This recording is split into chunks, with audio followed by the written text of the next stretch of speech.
From the very beginning, the iPad was designed to be very powerful, very capable, but also remarkably simple to use. So our goal was to take all the amazing things that you can do with a full-size iPad, but pack them into a product that is so much smaller. And that's what we did with the new iPad mini. One of the things that makes iPads so incredible is that there's almost no end to what you can do with it. So when we decided to make the iPad mini, we wanted to make sure it had all the features that make iPad so magical.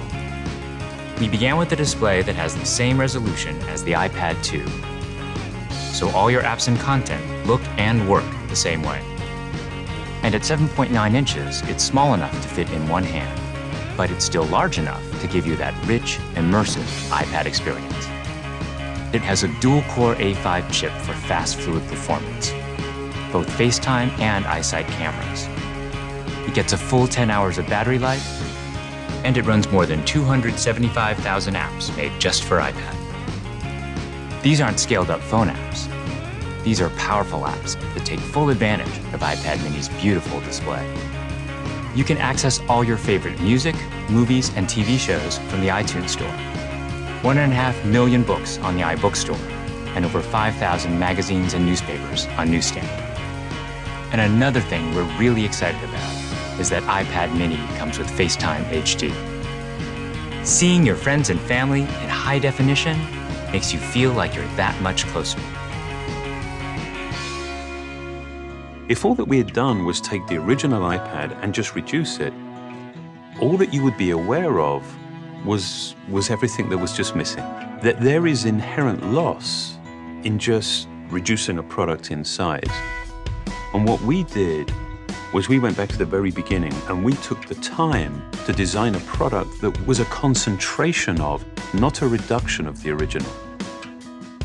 We felt strongly that 7.9 inches was exactly the right display size, but it became clear that we had to reduce the width of the borders so you can still pick it up and easily use it with one hand.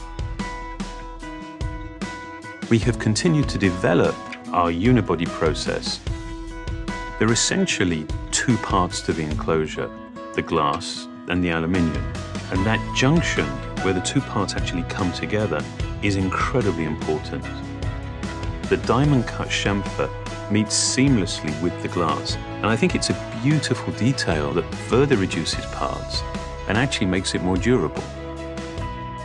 We also designed an entirely new smart cover for the iPad mini.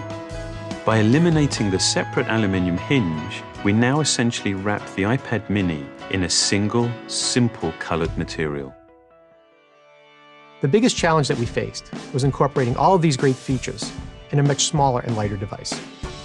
In order to do this, every part had to be custom designed, starting with the display. The glass on the front and back are only 0.2 millimeters thin. The touch subsystem is a mere 0.12 millimeters thin. It weighs half as much as any we've ever done before. Beyond the screen, we took some dramatic steps to maximize interior space. It has the largest and thinnest single-cell battery we've ever designed. We designed a smaller motherboard to house the powerful A5 chip and built in the new, smaller Lightning connector. We also redesigned the iSight and FaceTime HD cameras, and they allow you to take amazing photos in HD video. We've been able to build all of this technology into a device that is only 0.68 pounds and 7.2 millimeters thin. All of these efforts combine to make a product that is incredibly thin and light and has absolutely remarkable levels of fit and finish. And I think the result is an extraordinary iPad, one that will be used in so many different places, in so many different ways.